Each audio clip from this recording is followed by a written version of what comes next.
सब लोगों को नमो बुद्धाय, जय भीम। मैं एक पत्रकार हूँ, लेकिन ये जो सामाजिक बदलाव की जो पूरी प्रक्रिया है, जो सांस्कृतिक बदलाव की पूरी प्रक्रिया है, इसको समझिए।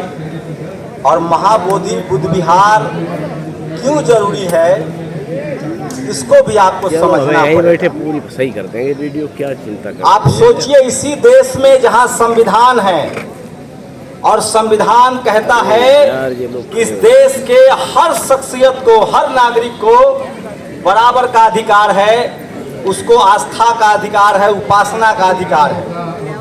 कोई किसी को अपने धर्म की उपासना से रोक नहीं सकता है। लेकिन सोचिए, इसी देश में, यूपी में एक हिंदू यादव मंदिर जात कथा बाजता है तो उसका बाल मोड़ दिया जाता है और उस पर पेशाब करवाया जाता है। इसी देश में जो संवैधानिक नाम है हमारा शेड्यूल कास्ट का एक युवक मंदिर में जाकर जल चढ़ाने जाता है, वो अपने आप को हिंदू मानता है, तो उसको इतना मारा जाता है कि उसको अस्पताल में भर्ती करा दिया जाता है।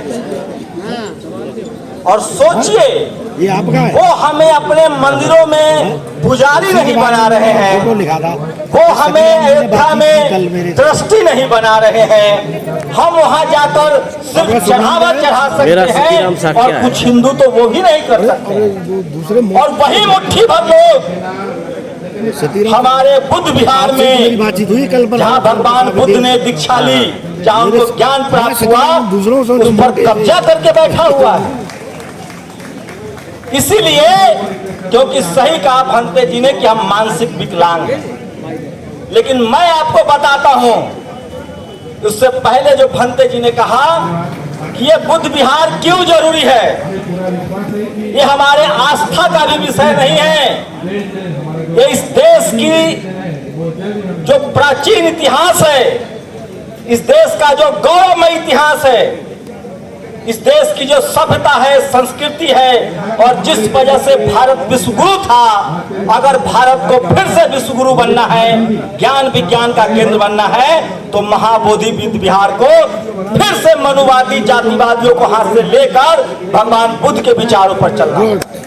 आप सोचिए, सम्राट अशोक के वंशज कहाँ हैं आज?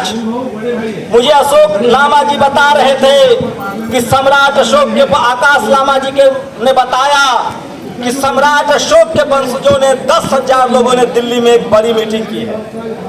आप समझिए, इस देश का वो हर नागरिक जिसका डीएनए भारतीय है, वो बुद्ध का अनुयायी है। और ये बुद्धमय भारत था, ये बुद्धमय भारत रहेगा, क्योंकि बाबा साहब ने संविधान में भी बुद्धमय भारत का इंतजाम किया है। और हमारा जो संविधान है, वो सम्राट अशोक के विचारों से ओतप्रोत है, वो महात्मा बुद्ध के विचारों से ओतप्रोत है। और जो बाबा साहब ने फिर से दोबारा 1956 में सपना देखा है, वो बुद्धमय भारत बनेगा। और ये बुद्ध विहार मनुवादियों के कब्जे से जाएगा। बस हमें थोड़ी सी कवायद करनी पड़ेगी। आपको जानकर हैरानी होगी कि 4 ही कुल होते थे। खत्तिय होते थे, शाक्त कुल होता था, कोरी कुल होता था। महात्मा बुद्ध की माता कोली वंश की थी, पिता उनके शाक्त वंश के थे। कोई भेदभाव नहीं था, कोई जात पात नहीं था, कोई ऊंच नीच नहीं था। और तब भारत अखंड भारत था, और सही में दूध की नदियां बहती थी। भारत सोने की चिड़िया थी। तक्षशिला, नालंदा, विक्रमशिला जैसी यूनिवर्सिटियां थी, और दुनिया भर से लोग पढ़ने आते थे। आज भारत में जो गरीबी है, अशिक्षा है, लाचारी है, बेबसी है, और हम जो आज पीछे जा रहे हैं, क्योंकि बुद्ध का जो भारत था, उसको जातिवादियों ने, मनुवादियों ने अपने गंदे विचार से, ऊंच नीच के विचार से, छोटे बड़े के विचार से भर दिया।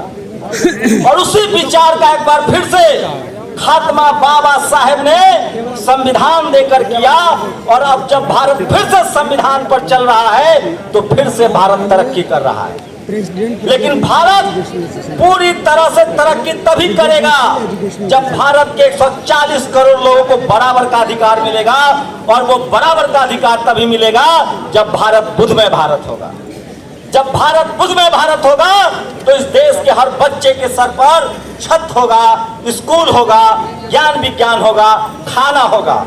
और एक बात और बता दूं, जितने इस देश के गरीब लोग हैं वो जब तक बुद्ध विहार नहीं जाएंगे, जब तक वो बुद्ध के विचारों को, बाबा साहेब के विचारों को, फूले पेरियार अंबेडकर के विचारों को नहीं मानेंगे, उनके शरीर पर कपड़ा भी नहीं आएगा और उनकी गरीबी भी दूर नहीं होगी। आप लिखवा लीजिए इस बात को, जो इस देश का 90-95% लोग है जातिवाद और मनुवाद से बाहर नहीं निकलेगा, न वो समाज आगे बढ़ेगा न देश आगे बढ़ेगा। तो जो महाबोधि बौद्ध विहार का आंदोलन है हमारी दुनिया में मान सम्मान और पहचान का प्रतीक है। और मैं उसी बिहार से हूं, उसी मगध की धरती से हूं, उसी सम्राट अशोक और शिवाजी के वंशज हूं। मैं दावे के साथ कहता हूं कि बाबा साहब ने जो 1956 में सपना देखा है बुद्धमय भारत का, ज्यादा दिन चिंता मत कीजिए, एक एक बच्चा जब स्कूल कॉलेज पहुंच जाएगा तो फिर से भारत बुद्धमय भारत हो जाएगा। इसीलिए जातिवादी मनुवादी सोच के लोग दोबारा बाबा साहब के संविधान से चलने वाले स्कूलों को बंद कर रहे हैं। न हम पढ़ेंगे, न हम भगवान बुद्ध को जानेंगे, न हम अपने विरासत को जानेंगे, और न हम जीवन में तरक्की कर पाएंगे। और मैं फिर कह रहा हूं, जो संविधान का विरोधी है, जो बुद्धमय भारत का विरोधी है, वो मानवता का विरोधी है और देश का विरोधी है। मुट्ठी भर लोग वही लोग हैं जिन्होंने बुद्ध विहार पर कब्जा कर रखा है।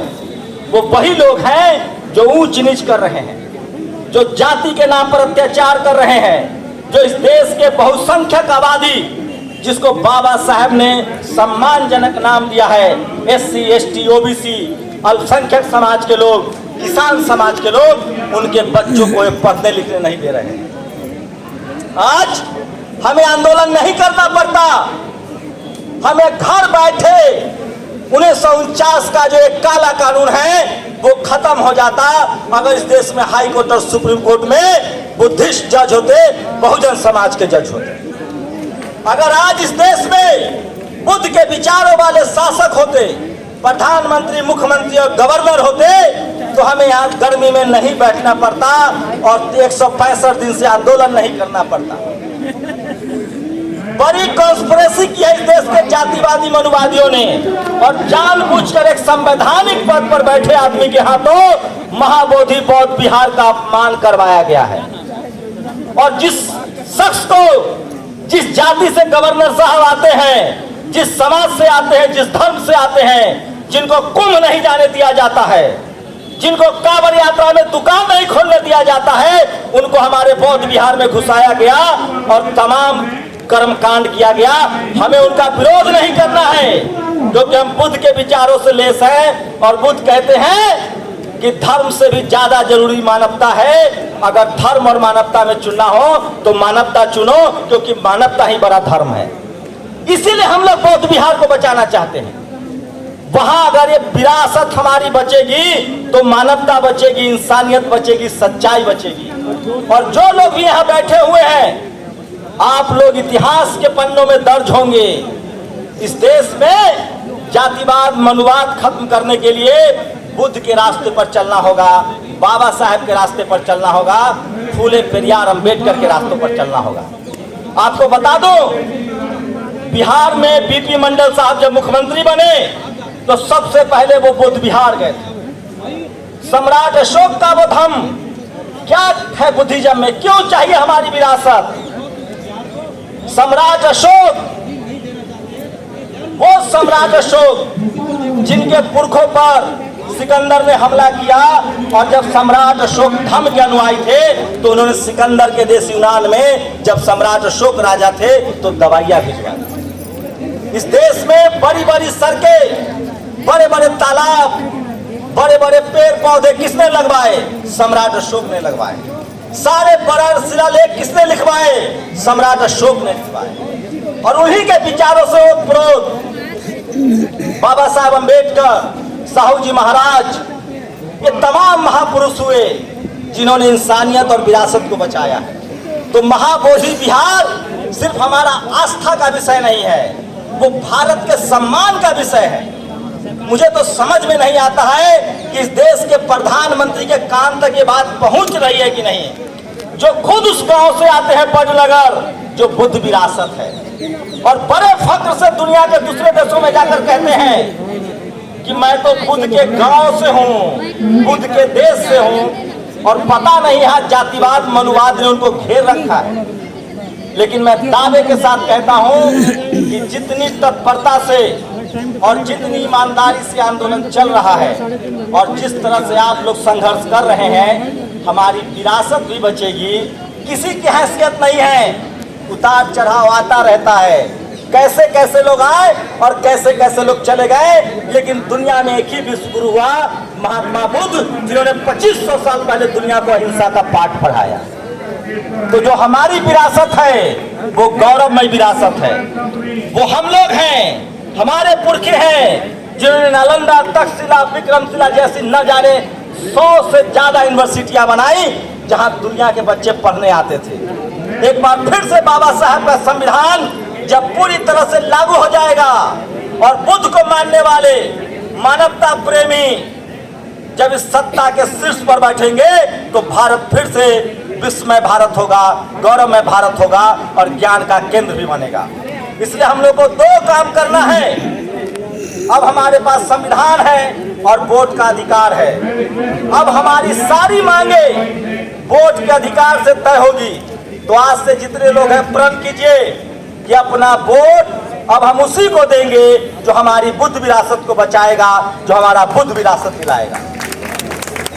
और यह बुद्ध विरासत इसीलिए चाहिए ताकि हमारी सांस्कृतिक चेतना, राजनीतिक चेतना और सामाजिक चेतना को जो खत्म किया गया है, जो बड़ी साजिश की गई है, वो फिर से लौटे और भारत भी एक विकसित भारत बने, गौरवमय भारत बने, जात पात छुआछूत भेदभाव रहित भारत बने और भारत का हर नागरिक मजबूत हो।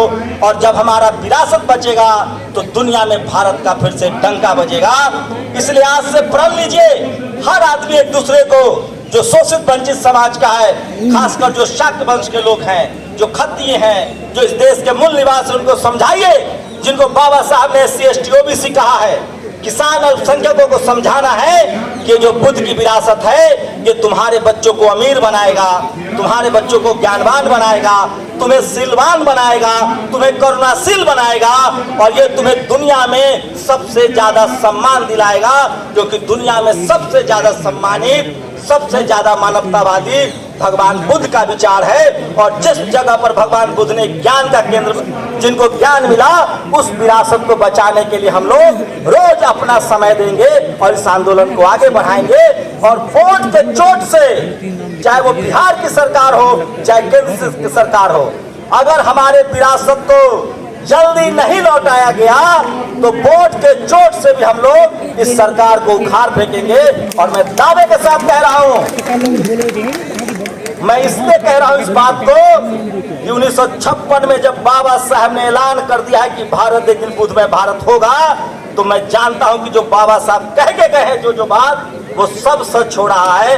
और आने वाले 4-5 सालों में जिस तरह से शिक्षा का प्रसार प्रचार हो रहा है, SC ST OBC किसान अल्पसंख्यक समाज के लोग धर्म की तरफ, अहिंसा की तरफ बढ़ रहे हैं, भारत फिर से बुद्धमय भारत होगा। और हमारे 84,000 स्तूप और सारे विश्वविद्यालय को फिर से पुनर्जीवित किया जाएगा।